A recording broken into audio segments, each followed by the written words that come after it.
Vamos continuando, né? A gente já viu sobre os tipos das variáveis, como a gente cria constantes, como a gente cria variáveis, como a gente faz operações matemáticas de variáveis ou de valores do mesmo tipo. A gente viu que existe comparação de tipos iguais e comparação de tipos diferentes, né? Restritamente igual, restritamente diferente, igualdade frouxa, diferença frouxa, né? Então, mas existe ainda algumas nuances na linguagem JavaScript que precisam ser exploradas. Então, uma delas é em relação à concatenação, né? O que é concatenar? Concatenar é juntar. Então, por exemplo, se eu tenho uma variável chamada nome, Sérgio, e tenho outra variável chamada sobrenome, chamada com valor Vieira, né? Caso eu queira juntar as duas variáveis, nome mais sobrenome, né? Ele vai juntar as duas, né? Vai ficar um nome só, Sérgio Vieira. Então, nesse caso, a gente está usando o símbolo de soma para fazer a soma entre os valores. Note que não dá para fazer a mesma coisa com subtração, né? Não dá para subtrair um nome de um outro, ele vai dar o retorno none, que é not a number, não é o número. Então essa operação ela não é definida no JavaScript, nem multiplicação, nem a divisão, nem a operação módulo, nem a operação de exponenciação, né? Todos são operações indefinidas. Então no JavaScript só funciona essa daqui, né? Só que nossa string, né, para a gente entender melhor o que está acontecendo, ela está junta, está unida, né? Então o ideal é que a gente crie um espaçamento entre essas duas strings. Então como é que a gente faz isso, né?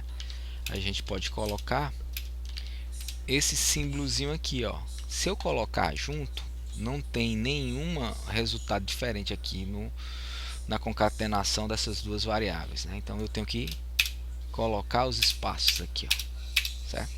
É bacana mexer assim porque dá pra ver. Essa mesma ideia ela acontece em várias linguagens, né? Então fica mais visual de você enxergar o que está acontecendo, né? Aqui eu estou concatenando, estou juntando o valor que está dentro da variável nome mais um espaço mais o valor que está dentro da variável sobrenome, né? Então isso é concatenar, beleza? Só que existem algumas coisas esquisitas no JavaScript. Então, o JavaScript tem uma sintaxezinha peculiar, né? Então, por exemplo, se eu quiser pegar a string que tenha nela o número 1 e concatenar com o que está dentro do A, ele junta da forma que a gente esperava, né? Não tem esse problema. Mas se eu coloco o número 2, né, ele vai lá e junta, transformando o número 12, né? Só que às vezes você quer que isso, né, ah, isso acabe, às vezes você quer que isso aconteça a soma dessas strings, né? Então, em vez de aparecer o número 12, ou seja, a concatenação desse número aqui com esse número aqui em formato de string, né? Você tem que criar um artifício para poder fazer com que isso resulte no número 3. Então, para fazer isso no JavaScript, você pode converter um texto no tipo numérico, né? Só que não basta eu fazer somente em um dos lados da operação, né? Porque ele automaticamente vai transformar esse número 2 aqui, ó. Por exemplo, se eu colocar o número 2 aqui, ó, ele vai automaticamente converter esse número 2 aqui em string. Ele só vai conseguir realizar a soma correta quando os dois valores forem numéricos, né? Se qualquer um deles aqui for string, né, ele vai realizar a concatenação 1 mais 2. Então, como é que eu forçaria, né? Eu tenho que transformar os dois em números. Number aqui na esquerda, number aqui na direita. E aí ele transforma aquilo ali em um tipo numérico, né? Aí não tem problema, certo? Beleza. Então, dito isto, vamos passar agora para outro tipo de operador, né? a gente... Deixa eu colocar o timer aqui, que eu acabei não lembrando de colocar ele. Vou botar mais uns 5 minutinhos aqui, certo? Então vamos falar dos operadores de comparação. A gente já falou de comparação, dos operadores lógicos, né? Então os operadores lógicos nas linguagens de programação, eles servem para fazer, como o nome já está dizendo, operações lógicas em tipos booleanos, né? Um booleano junto com outro booleano, e eles estão realizando operações, né? Então, que tipo de operações são essas? Relembrando, um booleano pode ser verdadeiro ou pode ser falso. E o operador aqui, né, ele tem 3 tipos diferentes, são os mais comuns. É o operador do i, né, o AND, o OR, que é esse símbolozinho aqui de pipe, ou OR em inglês, e tem a negação, né? Negação, ou o not, certo?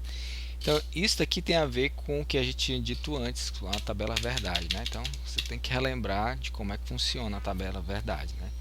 Então basicamente o resumo dela é esse aqui, ó: verdade e verdade, true, é igual a verdade. Vamos testando aqui, ó: verdade e verdade, isso é verdade. Verdade e falsidade é falso. Verdade ou falsidade é verdade. Falsidade ou falsidade é falso, né? Falsidade ou negação de falsidade, isso é verdade, né? Então você tem que lembrar daquela tabelinha verdade para saber quais são as operações lógicas que estão sendo realizadas aqui nesse tipo de coisa, certo? Então, da mesma forma que a gente criou o comando let para armazenar valores, a gente também pode usar o comando let para armazenar valores de operações lógicas. Então posso colocar assim, ó, true e false. Então o que é que vai estar dentro da variável result? Result vai estar agora com o valor falso. Result igual a false. Deixa eu escrever errado. Resultado. Pronto. Falso. Certo? Então é assim que a gente utiliza. Então dá para você criar expressões estranhas como essa daqui. Seja resultado é igual a 1 é maior do que 6 e 2 é menor do que 3 elevado à segunda, né? Ó, você vai ver que o resultado dessa expressão lógica é falsa, né? Então dá para você juntar os operadores lógicos, os aritméticos e os de comparação numa única expressão para gerar valores lógicos, tá? Então isso é uma das coisas que você precisa dominar em qualquer linguagem de programação, porque isso vai ser bastante importante para você resolver diversos tipos diferentes de problemas, tá ok? Então com isso a gente termina essa parte. Valeu!